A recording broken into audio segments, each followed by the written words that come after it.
the floor to Mr. Roger Waters. Here I am. Madam President, Excellencies, distinguished members of the Council, ladies and gentlemen, I feel profoundly honored to be afforded this singular opportunity to brief Your Excellencies today. With your forbearance, I shall endeavor to express what I believe to be the feelings of countless of our brothers and sisters all over the world, both here in New York and across the seas. I shall invite them into these hallowed halls to have their say.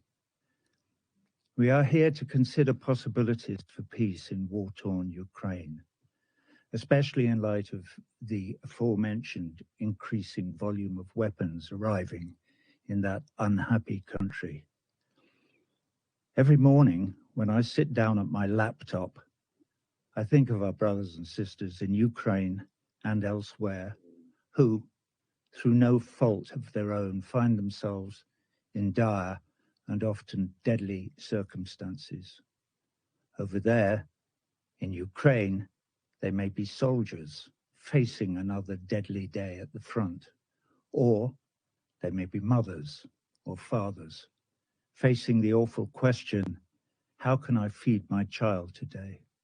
Or they may be civilians, not knowing that today the lights will go out for sure, as they always do in war zones, knowing that there is no fresh water, that there is no fuel for the stove, no blanket, just barbed wire and watchtowers and walls and enmity.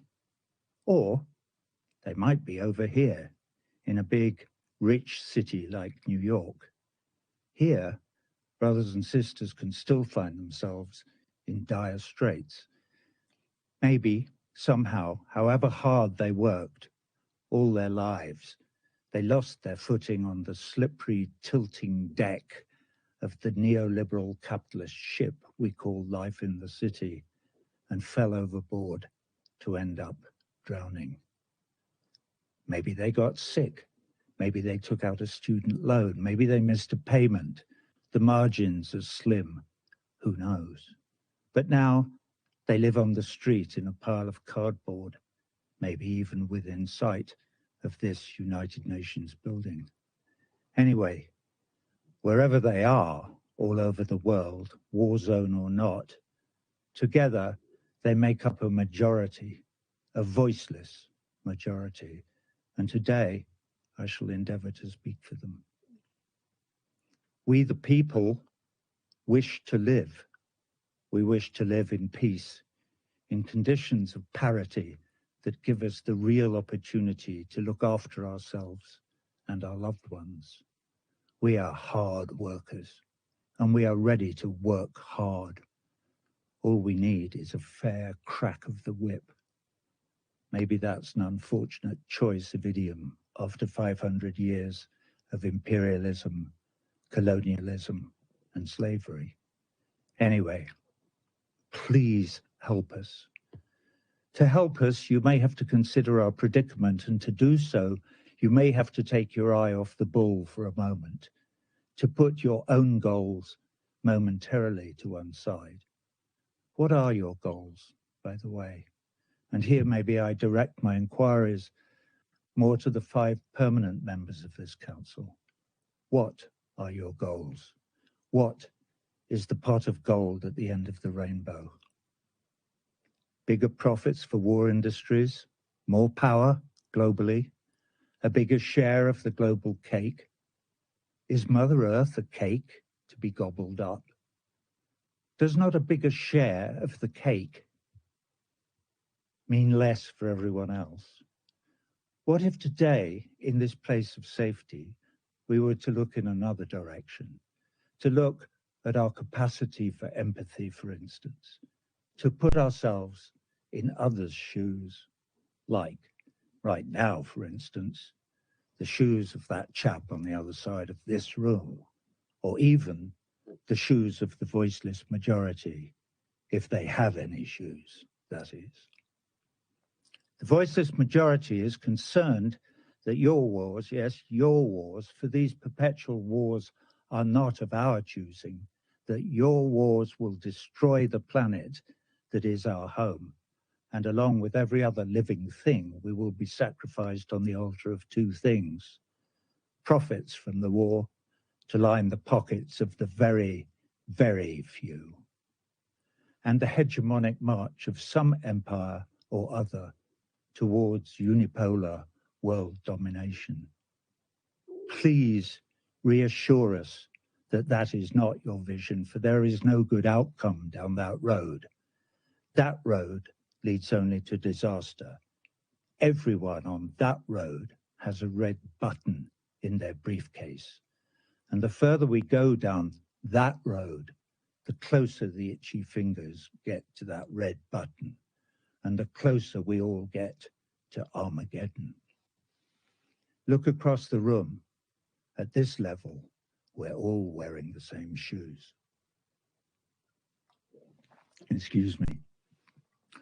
So, back to Ukraine. The invasion of Ukraine by the Russian Federation was illegal. I condemn it in the strongest possible terms. Also, the Russian invasion of Ukraine was not unprovoked. So I also condemn the provocateurs in the strongest possible terms. There, that's got that out of the way.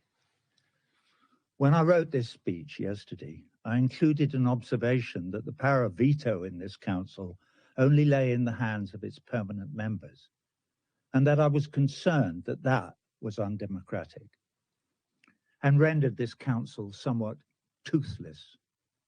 This morning, however, I had a revelation upon waking. Toothless. Maybe toothless in some ways is a good thing. If this is a toothless chamber, I can open my big mouth on behalf of the voiceless without fear of getting my head bitten off. How cool is that? Anyway, I read in the paper this morning some anonymous diplomat quoted as saying, "Roger Waters, to address the Security Council, whatever next? Mr. Bean? Ha, ha, ha." You know what they're like. Anyway, sorry. For those of you who don't know, Mr. Bean is an ineffectual character in an English comedy show on television. So it's a penny to a pound. The anonymous diplomat is an Englishman. Ha, ha. Thank you, sir. Anyway, I think it's time to introduce my mother, Mary Duncan Waters. She was a big influence on me. She was a school teacher. I say was, she's been dead for 15 years. My father, Eric Fletcher Waters, was a big influence on me too. He too is dead. He was killed on the 18th of February, 1944, near Apulia, near the Anzio bridgehead in Italy. I was only 5 months old. So I know something about war and loss. Anyway, back to my mum.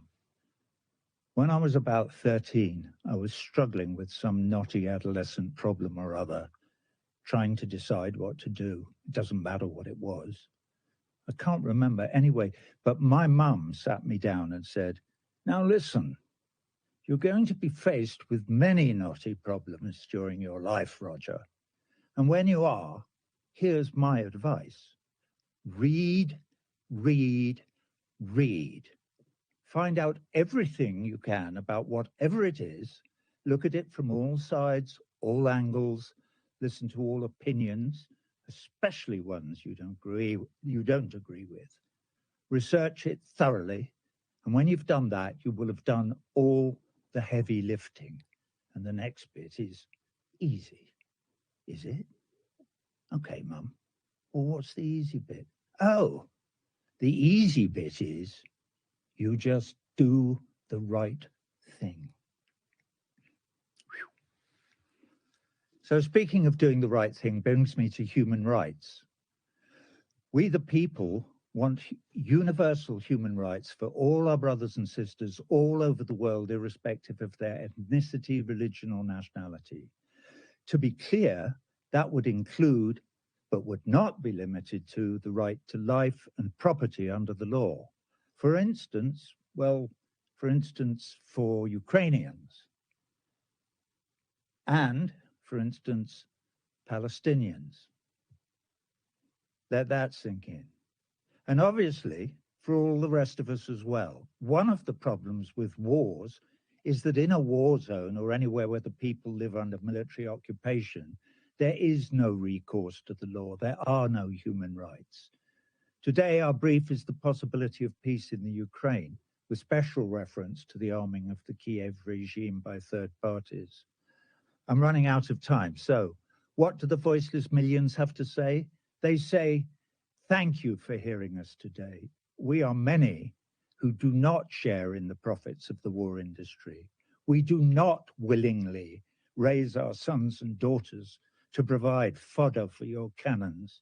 In our opinion, the only sensible course of action today is to call for an immediate ceasefire in Ukraine.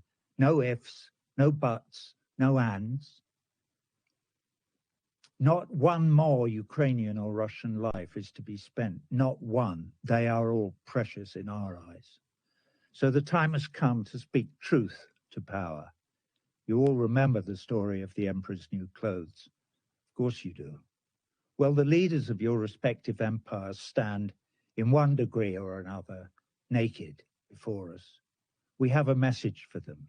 It is a message from all the refugees in all the camps, a message from all the slums and favelas, a message from all the homeless on all the cold streets, from all the earthquakes and floods on earth. It is also a message from all the people, not quite starving, but wondering how on earth to make the pittance they earn meet the cost of a roof over their head and food for their families. My mother country, England, is, thank God, an empire no more. But in that country now there is a new catchphrase, eat or heat. You can't do both. It's a cry echoing round the whole of Europe. Apparently, the only thing the powers that be think we can all afford is perpetual war. How crazy is that? So, from the 4 billion or so brothers and sisters in this voiceless majority, who together with the millions in the international anti-war movement represent a huge constituency, enough is enough.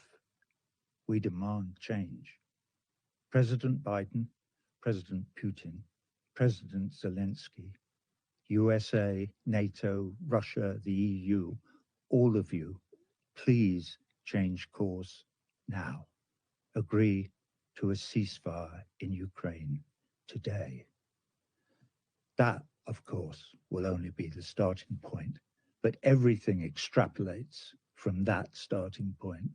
Imagine the collective global sigh of relief, the outpouring of joy, the international joining of voices in harmony singing an anthem to peace. John Lennon pumping the air with his fist from the grave. We've finally been heard in the corridors of power.